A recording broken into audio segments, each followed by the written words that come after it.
नमस्कार दर्शक हो, मी जाकीर नदाफ आणि तुम्ही पाहतात एस प्राईम न्यूज। मिनी मंत्रालय समजल्या जाणाऱ्या जिल्हा परिषद आणि पंचायत समितीच्या निवडणुका आता होऊ घातल्या आहेत।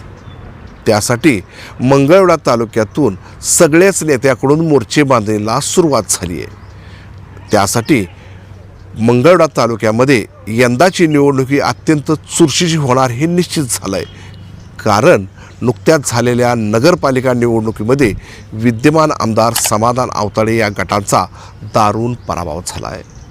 त्यामुळं राज्याच्या भाजपकडून त्यांना कडक संकेत देण्यात आले। त्यामुळं विद्यमान आमदार समाधानदादा आवताडे यांना मोठं नियोजन करण्याचं आव्हान त्यांच्यासमोर उभारलं आहे। कारण भगीरथ भालके आणि बबनराव आवताडे या गटाची मोठी ताकद सध्या विरोधक म्हणून उभारली गेली आहे। त्याचबरोबर समविचारी आघाडीकडून देखील या जिल्हा परिषदेच्या 4ही जागा निवडण्याचा निश्चय करण्यात आला आहे।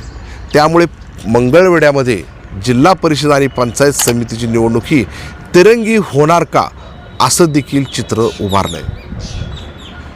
नुकत्याच झालेल्या नगरपालिका निवडणुकीमध्ये भालके गटाच्या तीर्थक्षेत्र विकास आघाडीला जनतेने भरभरून मतदान केलं आहे। त्यामुळे मंगळवेढा तालुक्याचा पॅटर्न आता बदलला आहे। याचाच विचार करून विद्यमान आमदार समाधानदादा आवताडे हे विजयी होणारे उमेदवार सध्या शोधत आहेत। त्यासाठी मंगळवेढा तालुक्यामध्ये अनेक बैठका सुरू आहेत। खरं पाहिलं तर मंगळवेढ्यामध्ये जिल्हा परिषदेचे 4 गट आणि पंचायत समितीचे 8 गण येतात। यासाठी मोठी चुरस निर्माण झाली आहे।